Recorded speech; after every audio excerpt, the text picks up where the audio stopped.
높고 높으신 아버지, 우리가 감히 주님을 아버지라 부르오니 이 시간도 우리가 얻어낼 수 없는, 우리가 노력으로 받을 수 없는 오직 당신의 작정으로만 받을 수 있는 은총을 베풀어 주시옵소서. 예수님 이름으로 기도합니다. 아멘. 여러분들도 누군가에게 명절 선물을 해본 적이 있으시죠? 저도 명절이 되어서 부모님이나 혹은 스승님이나 인사를 드려야 될 분들에게 가끔 과일 박스로 인사를 드리고는 합니다. 그런데 한 번은 당황스러운 일이 있었습니다. 마트에 갔더니 아주 고급스럽고 큰 사과 상자가 있길래 그거를 사면서 옆에 있는 작은 상자, 요거는 우리 가족이 먹으면 되겠구나 하고 이제 두 박스를 사왔습니다. 그리고서 선물을 드렸는데 나중에 알게 된 것은 그 프리미엄이라고 써져 있는 고급 사과 상자 안에 썩은 사과가 몇 개 들어 있었다라는 것을 알고 굉장히 낭패감이 느껴졌습니다. 아니 내가 얼마를 지불하고 산 사과인데, 아니 이거 정말 좋은 분한테 드려야 되는 건데 아이고 이런 거를 내가 드렸구나. 근데 찾아가서 따질 수도 없고 증거를 댈 수도 없어서 그냥 툴툴거렸습니다.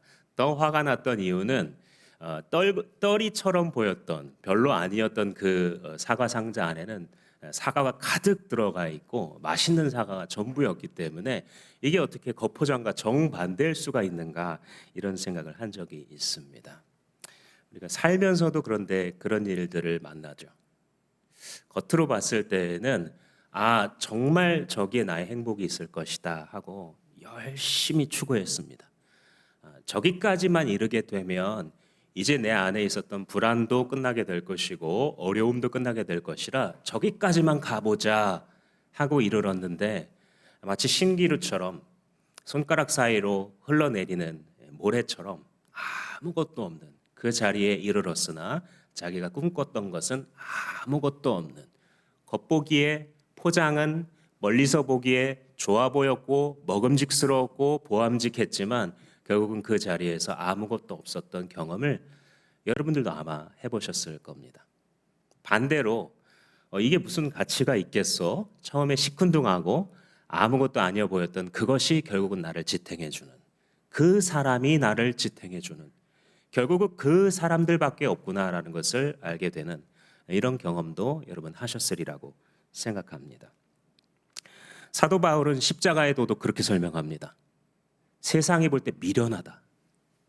십자가에 도라는 것은 지금 이 헬레니즘 세계관, 즉 철학자들이 그 철학을 태동시킨 이 멋지고 잘 나가는 이 신세계 사람들이 볼 때에는 아주 어리석게 보이는 게 십자가의 복음이다. 그런데 그것이 누군가가 구원받는다면, 누군가가 이 죄와 심판과 지옥 같은 삶으로부터 건짐받고 새 생명을 받는다면 그것은 반드시 십자가의 도로부터 말미암게 된다라고 하는 사실을 오늘 본문에서 가르쳐 주고 있습니다. 이 고린도 전서라고 하는 편지는 사도 바울 선생님이 제 3차 선교 여행 중에 고린도 교회에 보낸 편지죠. 고린도는 우리가 지난번에 사도행전을 같이 살펴본 것처럼 두 번째 선교 여행에서 만난 그런 도시였습니다. 당시에 그 마게도니아의, 좀 더 정확히는 아가야의 해상 도시로서 아주 잘 나가는 도시가 고린도였죠. 그래서 이 고린도 안에서 너무나 돈이 많이 돌아다니고 향락 사업이 발전하다 보니까 고린도 사람들처럼 하는 고린디조마이라고 하는 이제 동사를 하게 되면 향락과 죄악의 최첨단을 달리는 이런 뜻입니다. 우리로 말하자면 저기 어디 서울 강남의 뒷골목에 있는 고급 술집들과 그런 어둠의 일들, 그런 것이 이루어지는 도시가 바로 이 고린도였는데, 거기에 예수 그리스도의 복음을 선포했을 때 놀랍게도 그 복음을 듣고 구원받은 사람들이 있었습니다. 복음은 전혀 세련된 것이 아니었습니다. 그런데도 소수의 사람들이 그 십자가의 복음을 듣고 반응을 하게 된 것이죠. 그래서 나중에 이 사도 바울이 3차 선교행을 하면서 지금의 튀르키예 땅인 에베소에서 편지를 보내서 고린도 교인들을 살펴보려고 했었던 것입니다. 그런데 편지를 이곳에서 선교하고 있으면서 저곳에다가 편지를 왜 쓰려고 했느냐? 문제가 있었기 때문이에요. 고린도 교회는 바울이 사랑하는 교회입니다. 2차 선교 여행 중에 가장 많은 시간을 1년 반이라고 하는 시간을 투자해서 말씀을 가르치고 심는 데 주력했던 그런 교회가 분쟁 가운데 있다라는 것을 알게 된 거예요. 1세기의 그 교회들을 보면 전용 대형 예배당이 없고 전부 다 가정집에서 예배를 드렸다 그랬죠. 그러니까 아마도 이 고린도시에서도 이 집집마다 모여서 예배를 드렸을 텐데 그 안에 내가 어떤 선생님에게 배웠는지에 따라서 파가 갈리어 있는 현상이 있었습니다. 제일 먼저는 바울에게요. 나는 원조인 바울 선생님에 의해서 복음 직접 받은 사람이야. 그 1년 6개월 내가 일기생부터 같이 했어. 그래서 어깨가 으쓱한 사람들이 그곳에 있었습니다. 근데 그 옆에는 또 어떤 사람이 있냐면 야 나는 베드로한테 영향을 받아서 베드로가 누군 줄 알아? 저기 본산인 예루살렘에서 기둥처럼 여기는 사도야. 바울은 나중에 한참 후배인데 옆에 있는 사람은 야 나는 아볼로한테 들었어. 너 아볼로 설교 한번 들어봤어? 아볼로라고 하는 사람은 원래 이 언변이 타고나고 뛰어난 사람이었어요. 처음에 구약 성경만 알고도 공중 앞에서 다른 사람들과의 이 토론을 이기는 거예요. 오늘날로 말하자면 백분 토론 같은 데 나가서 예수 안 믿는 학자 딱 앉혀놓고 예수 믿는 아볼로가 나가가지고 사이다 발언으로 논리로 압살. 그래서 기독교가 진짜인가 보다. 이거를 공공장소에서 해낼 수 있는 능력을 가진 사람이 얼마나 대단한 사람이에요. 거기다가 사도 바울의 동역자인 브리스길라와 아굴라가 가르쳐다가 데려다가 당신 지금 구약 성경만 알고 있는데 그게 이 예수님에 대한 거라고 활용 점정을 딱 찍어주자 이 아볼로는 이 성령으로 충만해져서 고린도로 건너갑니다. 그래서 그 고린도에서 역시 자기가 갖고 있었던 그 언변의 은사에다가 이제 예수 그리스도의 복음이라고 하는 이 종말론적인 확신을 가지고 그래서 전파했을 때 어마어마한 사람의 숫자가 또 아볼로에 의해서 돌아오게 되는 것이죠. 그러니까 야, 너 아볼로 선생님의 설교를 들어봤어? 안 들어봤으면 말을 하지 마. 이런 사람들이 또 거기에 많이 있는 거예요. 네 번째 판은 야, 너희들은 결코 겨우 사람 이름 가지고 우리는 그리스도파야. 우리는 사람에게 속하지. 너희들과 달라. 수준 낮은 너희와는 달리 우리는 훨씬 더 높은 급이지. 이 네 개의 대표적인 파가 서로 비방을 했어요. 그러니까 같이 누구한테 배우는 거 그거 좋은 거죠. 그러나 문제는 뭐냐면 하나됨을 깨트리는 서로 비방하고 쟤네가 더 잘 되는 것 같으면 시기하고 우리로 말하자면 목장끼리 서로 시기하는 겁니다. 왜 쟤네들은 저렇게 해? 왜 쟤네들은 자기들끼리 끼리끼리 해? 왜 쟤네들만 잘 된다고 생각해? 이런 말을 서로 하고 있다는 소식을 사도 바울이 듣고 편지를 쓰게 된 그것이 저작 동기가 되었습니다. 당시에 이 사람들이 이럴 수 있었던 이유는 사회적인 분위기가 수준 높은 걸 되게 좋아했어요. 이 고린도라는 도시도 그러했고 당시에 이 헬레니즘 문화라는 것이 소피아, 지혜를 찾아다니는 사회거든요. 우리가 지금 생각하는 서양 철학의 모든 근원은 다 그리스에서 나온 것입니다. 도대체 삶이라는 것은 무엇이고 지혜롭게 삶을 사는 방식은 뭐냐? 어떻게 하면 행복을 찾을 수 있느냐? 이런 것들을 처음부터 논리적으로 말한 서양 철학자들의 근원이 바로 이 펠로폰네소스 반도에서 시작이 된 겁니다. 오늘날은 펠로폰네소스 반도라고 말하고 당시의 이름은 아가야입니다. 우리가 잘 아는 이름은 아테네와 스파르타가 있죠. 아테네나 스파르타가 같이 있지만 당시에 그 아가야의 수도는 고린도였습니다. 그러니까 이 사람들이 수준 높은 세상에 돈이 많고 세련된 문화를 가지고 있는 앞서가는 세상에 살고 있다 보니까 그리스도인들도 수준 높은 거 자꾸 따지는 거예요. 그래서 지혜 얘기를 하는데 그 배경 속에서 사도 바울은 너희들은 지금 지혜를 구하고 있는 것 같은데 더 중요한 게 있어. 더 중요한 게 있어. 그러면서 이제 시작을 합니다. 오늘 18절 말씀을 보시면 십자가의 말씀이 멸망하는 자들에게는 어리석은 것이다 라고 어리석음을 끄집어냅니다. 그래, 십자가의 말씀, 십자가의 도라고 하는 것은 지금 수준 높은 것 따지는 이 세상의 사람들이 듣기에는 귀에 만족이 안 될 거야. 매우 투박하게 들리고 아주 무식한 논리로 이야기하는 것처럼 들릴 거야 라고 말합니다. 저기서 이제 십자가의 말씀, 이전 성경에는 십자가의 도 이렇게 번역을 했습니다만 좀 말씀이라는 말이 로고스라는 말입니다. 로고스는 말씀, 지혜 혹은 어떤 사물의 혹은 세계의 구성 원리를 말할 때도 쓰는 것이 로고스라는 말씀이죠. 요한복음에 보면 태초에 말씀이 계시니라, 이 말씀이 하나님과 함께 계셨으니 이 말씀은 곧 하나님이시니라라고 말씀에 대해서 반복하는 그게 로고스입니다. 요한복음이 바로 이 헬라 철학에서 사용하고 있는 언어를 가지고서 복음을 접촉점을 가지고 이야기를 설명을 하는 것입니다.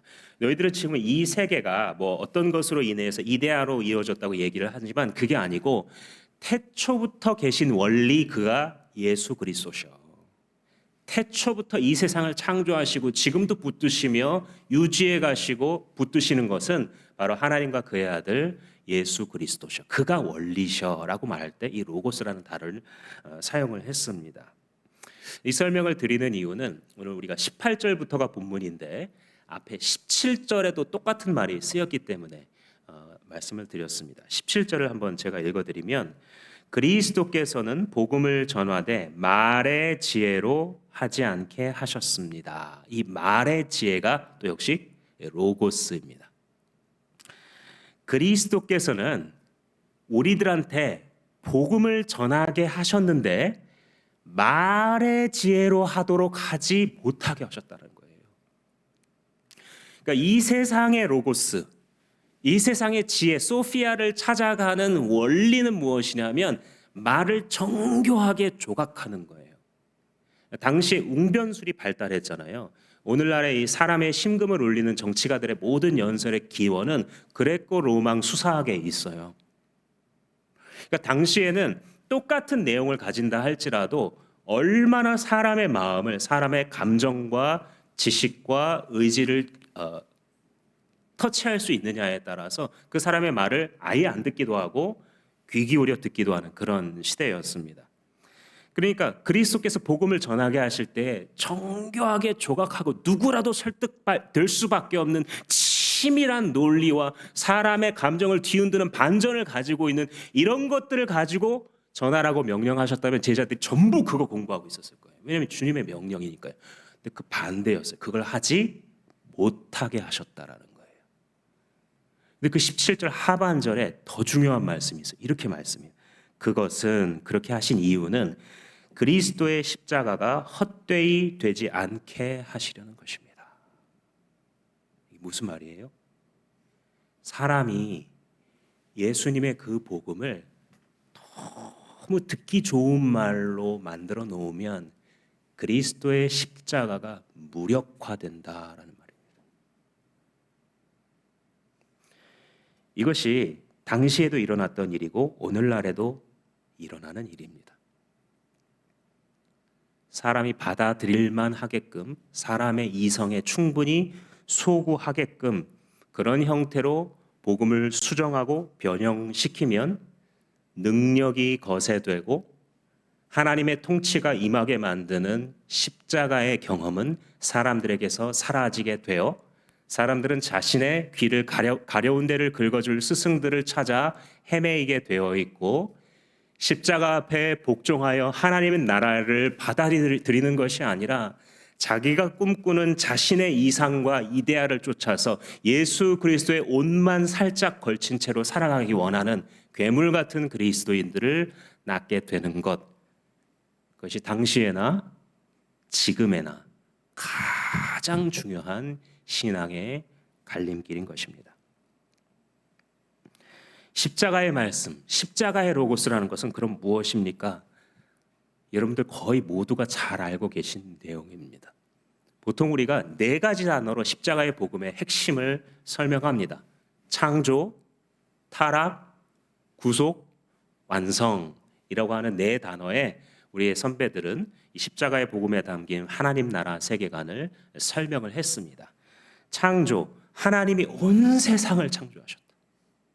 집마다 지은 이가 있으니 만물을 지으신 이는 하나님이시다. 태초에 하나님께서 천지를 창조하셨다. 그가 말씀으로 만물을 지어내셨다. 하나님이 아니고서는, 그리스도가 아니고서는 만물이 되어진 바가 없었더라. 특별히 그 창조의 정점에 사람을 세우셨는데, 사람은 우리가 우리의 형상을 따라 사람을 만들자. 하나님의 형상으로 만드셔서 하나님의 아이콘이 됨으로써 그 사람을 클릭하면 하나님의 영광이 떠오를 수 있도록 하나님 영광의 담지자로 만드셨습니다. 따라서 하나님께서 우리를 그렇게 사랑해 주실 때에 우리가 그 하나님께 사랑과 예배를 돌려드리도록 되어 있었습니다. 그리고 사람은 하나님께서 부어주시는 그 완벽한 사랑과 은총 때문에 옆에 있는 사람을 사랑하지 않을 수 없는 존재였습니다. 그 흐르는 사랑으로 옆을 사랑하고 하나님께서 맡기신 피조 세계를 착취하고 마음대로 하는 것이 아니라 그들을 사랑으로 돌보는 존재로서 주님께서 지으신 것이죠. 이것이 창조입니다. 하나님의 창조는 완전한 것이고 하나님의 형상으로 만든 인간이기 때문에 로봇가 아니라 자유의지를 주십니다. 무엇이냐면 당신을 사랑하지 않을 수도 있는데 사랑하는 것, 이게 진짜 사랑의 정의죠. 뇌 어딘가가 고장나거나 아니면 컴퓨터 칩이 심겨져서 I love you, I love you, I love you honey 라고 말한다면, 프로그램화 되어 있다면 아무도 그것을 진정한 사랑이라고 부르지 않죠. 왜? 선택권이 없기 때문에. 그러나 그를 버릴 수도 그를 사랑할 수도 있는 완전한 선택권을 주었을 때 그 선택권을 가지고 나는 당신을 영원히 사랑하겠소 라고 말하고 거기에 부합하는 삶을 산다면 그걸 진짜 사랑이라고 부르겠죠. 하나님은 진짜 사랑의 대상을 원하셨던 것이죠. 그런데 그 진짜 선택권을 가지고서 인간은 하나님을 버리는 선택을 합니다. 그것이 타락입니다. 사람들은 자기의 삶을 오진하기 때문에 내가 왜 불행한가의 답을 다른 데서 찾습니다. 우리 모두가 그래요. 마치 병원에서 오진을 해서 병의 원인은 여기 있는데 다른 치료만 주구장창하다 결국 죽게 만드는 것과 똑같은 짓을 우리 사회는, 그리고 우리 개개인은 지금 계속 반복하고 있는 중입니다. 내가 왜 불행할까? 부모 잘못 만났어. 나도 내 친구 같은 부모 만났으면 행복했을 텐데. 내가 왜 불행할까? 결혼 잘못했어. 저 사람만 이러지 않았으면 내가 행복했을 텐데. 저 자식만 저러지 않았으면 내가 행복했을 텐데. 내가 왜 불행할까? 가진 것이 적어서 그래. 지혜가 적어서 그래. IQ가 적어서 그래. 내 집이 외딴 곳에 있어서 그래. 전부 오진입니다. 인류가 그토록 고대 철학자들로부터 행복할 수 있는 방법에 대해서 구상하고 노력했어도 그 행복에 이르지 못했었던 이유는 죄 때문입니다. 하나님을 버린 죄 때문이라고 성경이 바르게 말하는데 이것이 바른 진단입니다. 인간에게 있어서 바른 치유가 이루어진다면, 지려고 한다면 우리의 개인적인 오진에 점철된 삶을 살아서는 안 되고 하나님의 진단을 받아들여야 합니다. 엑스레이 기계가 우리를 판단하는 것이지 우리가 우리의 병을 나 안 아픈데요 라고 판단할 수 있는 것이 아닌 것처럼, 너희들은 모두 범죄하여서 하나님의 영광과는 상관없는 삶을 살게 되었다. 하나님의 영광과 상관없는 삶이 뭐냐고요? 하나님의 은총과 사랑을 거의 느낄 수 없어 지옥 같은 삶을 사는 것. 무슨 일을 하더라도 거기서 허무와 절망을 발견하게 되는 것. 어떤 사람과 관계하더라도 거기서 배신감과 실망을 경험할 수밖에 없는, 그것이 바로 타락한 인간의 현상입니다. 그리고 그 결과로 영원히 지옥에서 멸망받고 하나님의 공의로운 심판을 받을 수밖에 없는 존재라는 것이죠. 아니, 내가 죄가 없는데 왜 나를 심판하느냐? 죄가 있고 없으면 그 나라의 법에 따라서 결정되죠. 우리가 지금 대한민국 법을 따지는 것이 아니라 하나님 나라의 법을 따진다면 하나님의 기준으로 삼아야겠죠. 간음하지 말라는 말을 너희가 들었거니와 나는 너희에게 말하노니 마음속으로 여자를 보고 음욕을 품으면 너는 이미 마음에 간음하였느니라. 이게 하나님 나라의 법의 기준입니다. 따라서 우리는 아무리 자기가 깨끗하고 의롭게 산다고 할지라도 절대 하나님의 기준에 이를 수가 없어요. 우리가 생각하는 모든 것이 냄새나는 변에 불과합니다. 하나님의 선하심과 거룩에 비교한다고 한다면 우리가 가장 선한 의도를 가지고 하는 일조차도 하나님을 불쾌하시게 만듭니다. 우리가 누군가를 도와주겠다라고 하는 자기 만족에서 시작된 그 동기조차도 하나님 앞에 선하게 드려지지 않습니다. 내가 가장 많은 봉사를 하겠다라고 하는 것조차도 자기 만족과 자기 의와 자기 중심성에서 비롯되는 것이 거의 전부이기 때문에 하나님을 결코 기쁘시게 할 수 없습니다. 죄인은 거룩하신 하나님을 기쁘시게 할 수 없습니다. 그것이 하나님의 진단입니다. 그래서 하나님은 우리를 버리지 않으시고 불쌍히 여기셔서 예수 그리스도를 이 땅에 보내셨다. 그가 자기의 죄를 스스로 해결할 수 없는 자들을 대신하여 십자가에 못 박혀 죽으심으로써 다 죄값을 치러 주셨다. 아무런 공로 없는 자들이 하나님 앞에 요만큼의 선한 성적표도 들이밀 수 없는 사람들, 선한 것이라고 주님 드세요 드리는 것조차 썩은 과일에 불과한 것들을 갖다 드리는 우리의 삶, 스스로를 구원할 수 없는 우리를 위해서 예수 그리스도가 죽으신 것을 마음으로 믿고 그를 주인으로 받아들임으로써 우리 모든 죄책이 우리에게서 떨어져 나간다. 그 예수는 죽음으로 끝난 것이 아니라 다시 살아나셔서 지금도 우리와 함께 계시고 하나님 보좌 우편에서 영원한 심판의 날을 기다리고 계신다. 그 심판의 날이 되면 예수 그리스도께서 재림하셔서 하나님의 나라, 이미 시작된 예수 믿는 교회와 복음 가운데 이미 시작된 하나님의 통치, 그 하나님의 나라를 완성하게 될 것이다. 그때까지가 주님을 믿을 수 있는 기회다. 이것이 바로 복음의 내용입니다. 이게 바로 십자가의 도의 내용입니다. 그런데 이것이 어떻게 들린다고요? 세련된 사람들에게 미련하게 들린다고요. 여러분들이 이 자리에 앉아 있다는 것만으로 여러분들 기적의 사람들인 거예요.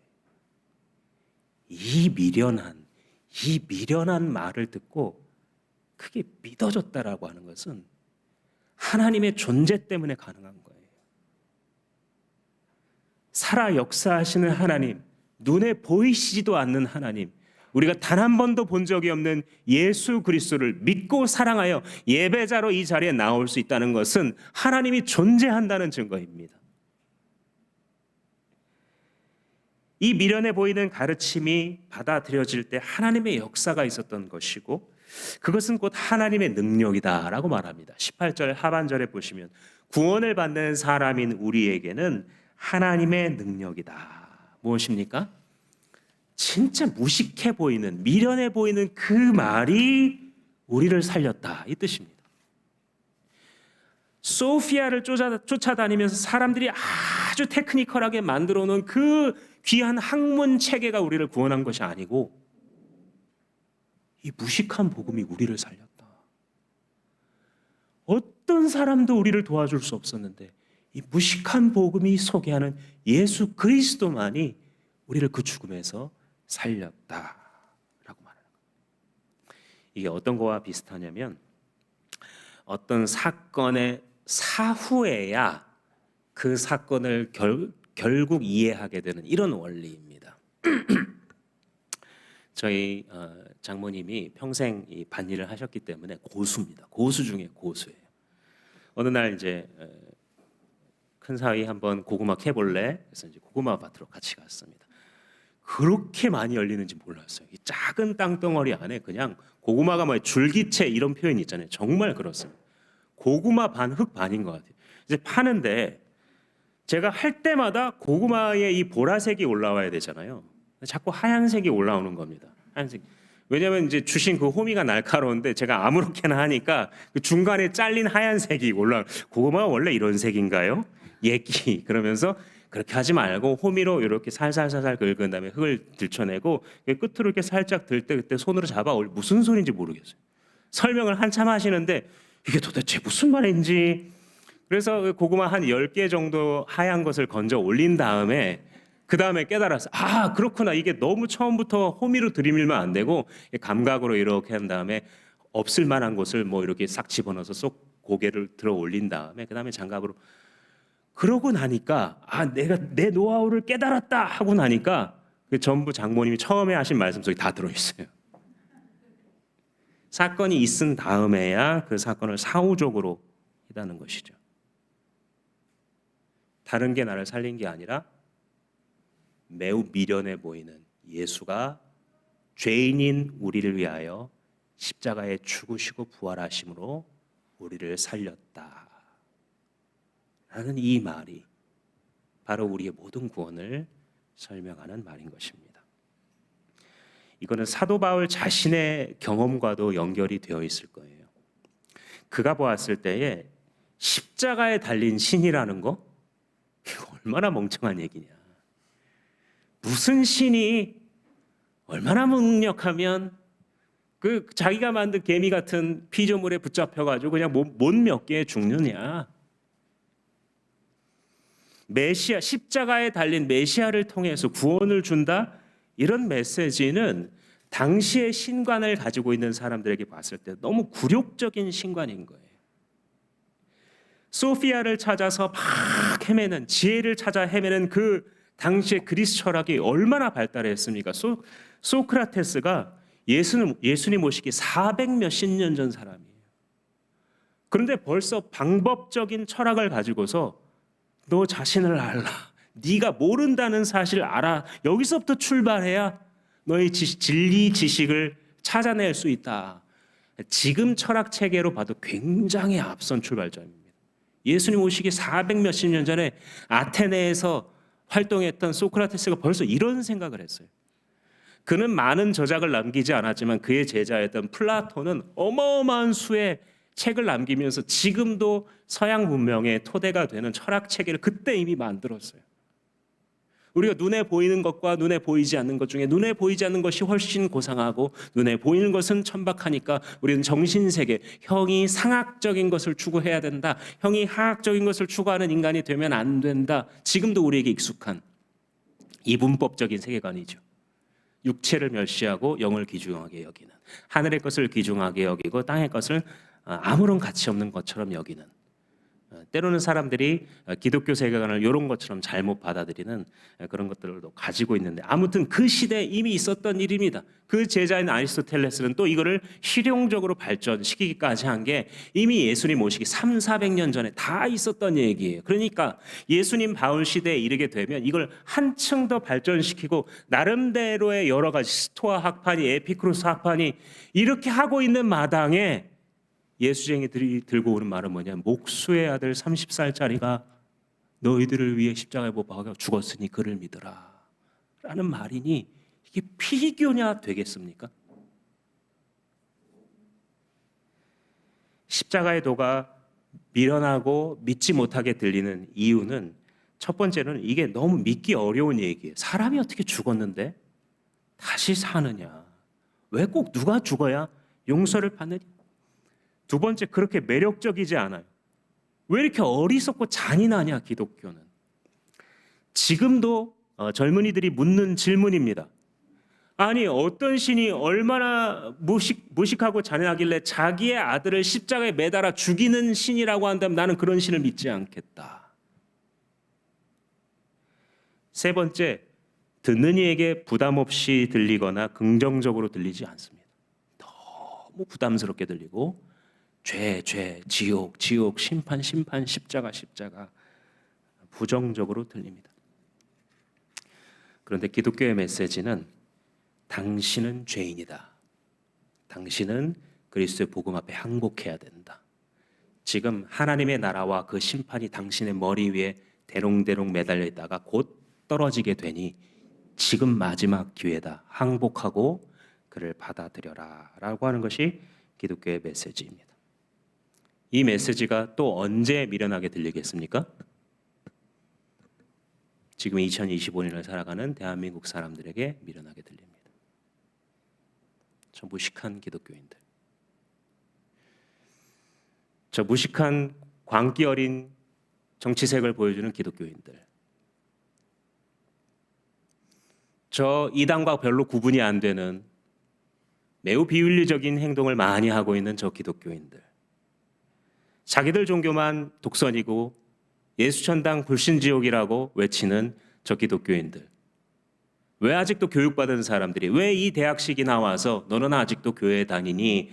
라고 친구들이 묻는다고 하는 이 시대 21세기에 대한민국 사람들이 듣기에 또 십자가의 도는 아주 어리석어 보이는 것입니다.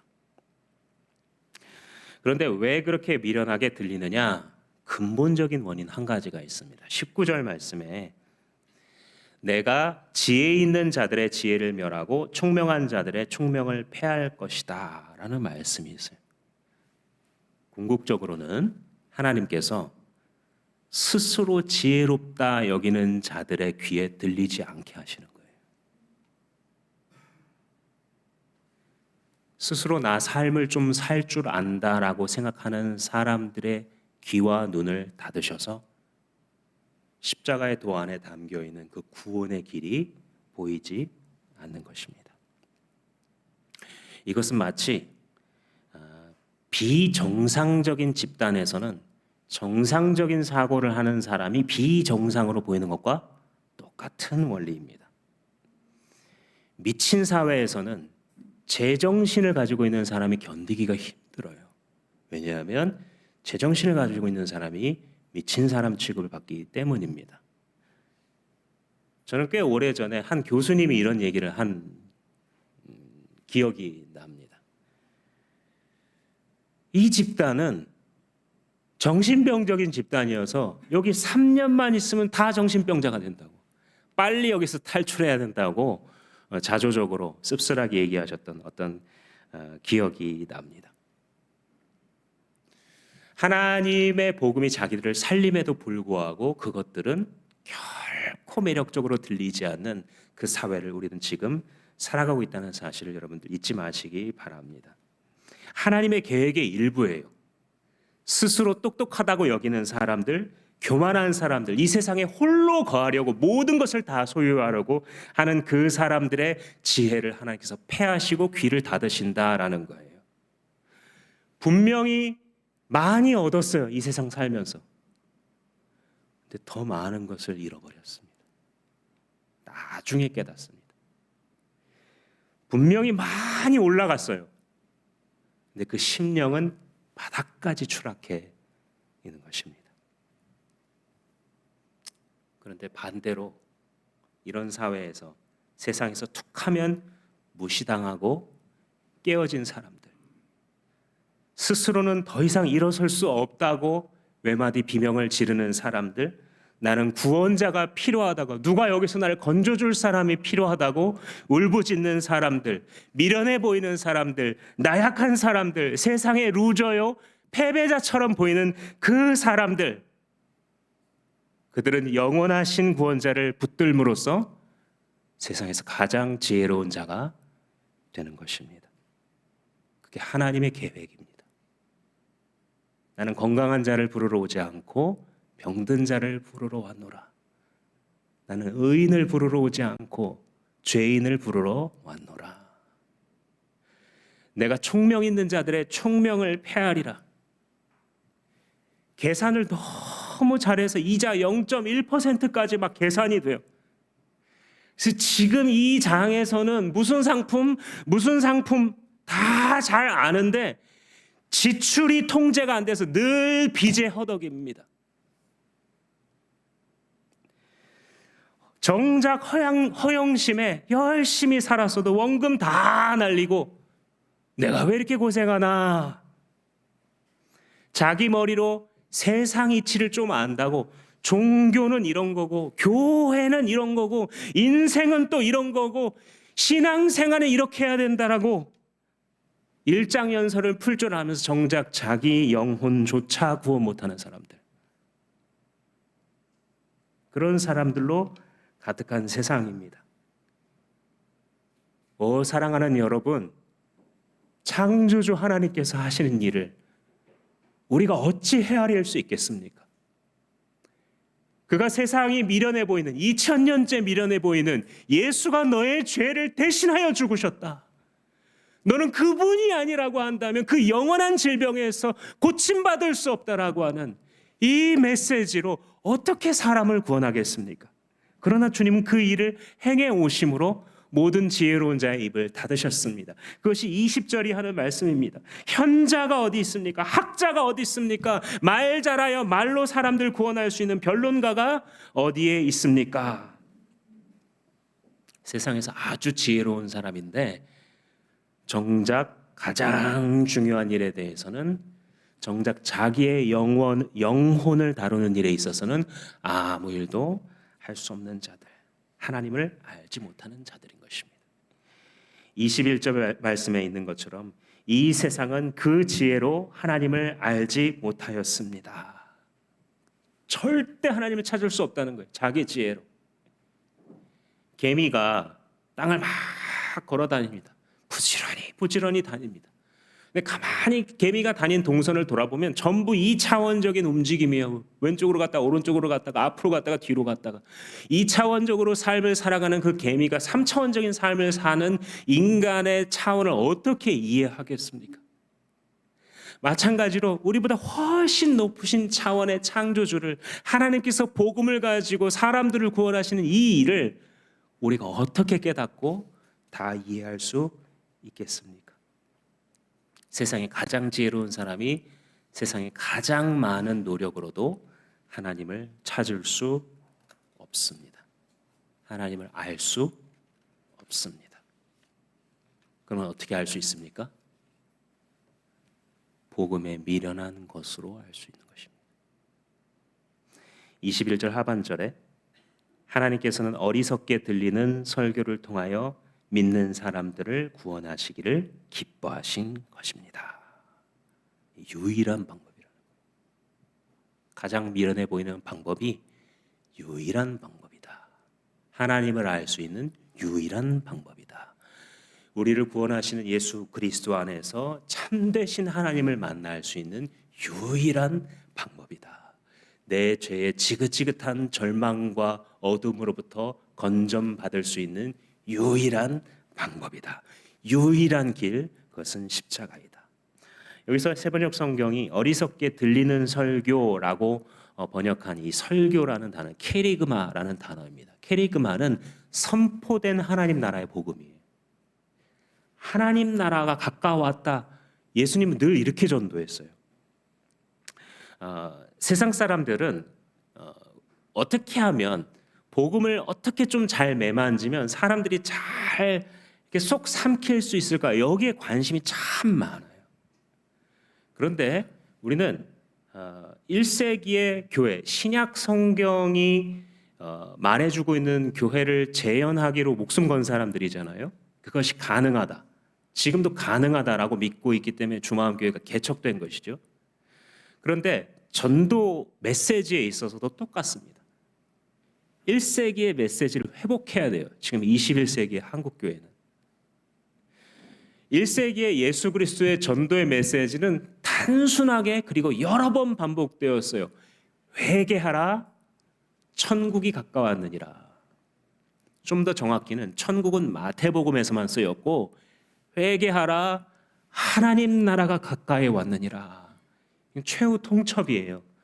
너희에게 마지막 기회가 주어졌는데 하나님을 버리고 너희의 죄된 삶을 지속하다가 너희들의 신념대로 하나님이 없는 영원인 용서와 은혜가 조금도 적용되지 않는 지옥으로 들어가든지, 아니면 예수의 복음과 함께 하나님 나라에 속한 자가 되고 그곳의 상속자가 되든지 선택하라. 이 의미예요.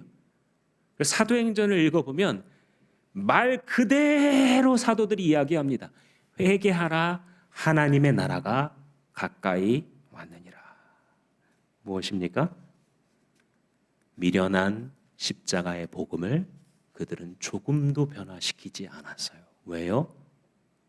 그것은 십자가를 무력화시키는 것이기 때문에. 사람들이 받아들일 만하게끔 하나님께서 가르치신 진리의 차포를 떼고 머리와 꼬리를 떼게 되면 복음의 능력은 사라지게 되고, 하나님 나라 앞에 두렵고 떨림으로 그러나 감사와 기쁨으로 복종하여 주께서 말씀하시는 바가 생명줄인 것처럼 날마다 순종하고 그 가르침을 자기 자녀들이 하나라도 놓칠까 봐, 이것을 놓치게 되면 그들의 삶에서 가장 중요한 것을 잃어버리게 될까 봐 노심초사하여 이 아이들이 영어 좀 못하더라도, 수학 좀 못하더라도, 남들 받는 영어 유치원 못 다닐지라도 그들에게 성경을 가르치기 위하여서, 너희들이 이 진리를 알지 못하면, 너희들이 영원하신 십자가의 도를 알지 못하면 나는 너에게 가장 큰 죄를 범하는 것이라는 심령을 가지고 그와 신앙으로, 인격으로, 말씀으로 대화하면서 전달하게 되는, 이것이 미련해 보이는 십자가 복음을 붙드는 자들에게 나타나는 징표인 것입니다. 이 세상의 모든 종교는 네가 너의 구원을 힘써서 성취해라 라고 가르칩니다. 모든 종교의 특징이에요. 너의 죄를 씻기 위해서 무릎이 닳도록 고행해야 되고, 열반에 이르기 위해서 모든 것들의 잡념을 없애도록 네가 연마해야 되며, 네가 지금까지 저질렀던 모든 업보를 없애기 위해서 네가 선행을 쌓아야만 너는 극락의 열반의 천국에 이르게 될 것이다. 기독교를 제외한 모든 종교의 공통점입니다. 즉 자력 구원입니다. self-salvation. 너 스스로를 네가 구원해라. 이 점에서 예수 그리스도의 미련한 십자가의 복음은 극명한 차이를 보여줍니다. 너는 절대로 너 스스로를 구원할 수 없다. 인간들이 바벨탑을 쌓아 수십억이 모여서 함께 노력해도 너희들은 너희들의 자력으로 절대 구원받을 수 없다. 절대 너희들의 이 불행한 삶의 원인을 제거할 수 없을 것이다.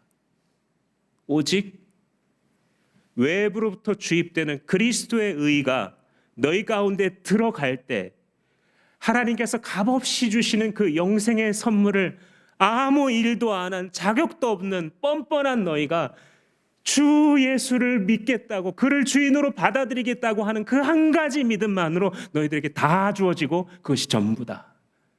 다른 아무것도 없다. 너희들이 봉사를 한다면, 너희들이 선행을 한다면 그것은 구원과 아무런 상관이 없는 것이다. 다만 구원받은 자들은 너무 감사해서 주님께 드릴 수밖에 없을 것이고, 주님 앞에 자기의 몸을 던질 수밖에 없을 것이고, 주님 앞에 헌신하는 것이 인생의 가장 큰 보람이요 하나님 앞에서의 합당한 반응임을 알게 될 것이다. 이게 십자가의 복음입니다. 투박하죠. 그런데 여기에 능력이 임합니다. 여기에 가정을 바꾸는 힘이 있습니다. 여기 불행해진 개인을 건져 올릴 수 있는 힘이 여기에 있습니다. 여기 깨어진 가정을 치유할 수 있는 유일한 힘이 있습니다. 그것보다 더 중요한 것은 그 무엇으로도 하나님의 영원한 심판에서 건져낼 수 없는 자들을 구원하는 능력이 바로 예수의 십자가의 복음에만 있습니다. 하나님께서는 지난 2000년간 이 미련한 방식으로, 이 미련해 보이는 방식으로 수많은 영혼들을 구원해 오셨습니다. 사랑하는 여러분, 오늘 당신의 심령에 필요한 설교는 다른 것이 아닙니다. 십자가밖에 없다. 예수 그리스도 안에 있는 하나님의 나라를 선물해 주는, 그래서 십자가에서 나 대신 피를 흘리신 나의 주 예수 그리스도밖에는 내가 붙들 수 있는 것이 없다라는 메시지를 여러분들 스스로의 심령에 날마다 세수하는 것처럼 들려주시고, 자신의 가족의 식솔들에게 날마다 이 복음으로 이야기하고 반응하고 은혜로 대하시기를 바랍니다. 그리고 여러분들이 만나는 아직 이 예수의 이야기가 전부 미련하게 들리는, 너 왜 그렇게 일요일만 나가는 것도 모자라서 뭐 금요일날 목장 모임을 한다 그러고 수요일날 나와서도 기도를, 너는 광신도가 아니냐, 너는 미련하게 사는 거 아니냐, 너는 그 에너지를 아꼈다가 그 시간을 아꼈다가 네 취미에도 쓰고 너 자기 발전에도 쓰고 너 가족들과 시간을 써야지 왜 이렇게 광신도처럼 살아, 너는 왜 이렇게 미련하게 살아 라고 하는 그 방식으로, 그러나 우리의 허다한 구름 같은 증인들이 살아갔던 그 미련한 십자가만 붙들고 주님이 하라면 하고 주님이 하지 말라면 하지 않는 그 방식으로 살아감으로써 그리스도를 드러내고 우리에게 주신 목숨의 수량만큼 주님 앞에 남김없이 드리고 가는 여러분 되시기를 주님의 이름으로 축복합니다. 아버지, 당신의 지혜가 얼마나 높고 귀하신지 2000년 전에 사도 바울을 통해서 주신 이 치료제가 또한 우리의 치료제가 됩니다. 이 귀한 십자가의 복음을 받았으면서도, 그 좋은 도시에 살면서도, 그 좋은 선생님들을 만났으면서도 고린도 교인들이 내 스승이 누구라 싸우며 비방하며 분열하고 서로에 대해 수군거리고 서로를 깎아내리는 것을 볼 때에 하나님, 사도 바울이 그들에게 외치기를 우리를 구원한 것은 십자가의 도밖에는 사람도 소용없고 스승도 소용없다고 말하여 그들을 치유해 갔습니다. 하나님, 오늘 또한 주마음교회와 한국교회를 주께서 불쌍히 여겨주셔서 다른 것에 의하여 우리가 갈라지고 분열하고 있다면 예수의 이름으로 치유되게 하여 주시옵소서. 우리의 수군거리는 것과 분열의 씨앗과 우리 안에 하나님 갈라지도록 만들고 있는 모든 사탄의 괴계가 십자가의 돌을 붙드는 우리들에 의하여서 하나님 간파되게 하시고, 오늘도 십자가의 도로만 하나님 원하고 하나님이 십자가의 돌을 들여다보고 이 십자가의 돌을 알리며 살아가는 우리 교회가 될 수 있도록, 한국의 교회가 될 수 있도록 축복하여 주시옵소서. 가장 어려운 시절에 우리를 육적으로도 먹고 살게 하시고 또한 가장 어려운 영적인 곤란의 시절에 예수 그리스도로 우리를 살리신 주님께 모든 찬양과 권세를 올려드리며 이 모든 말씀 예수님의 이름으로 기도합니다.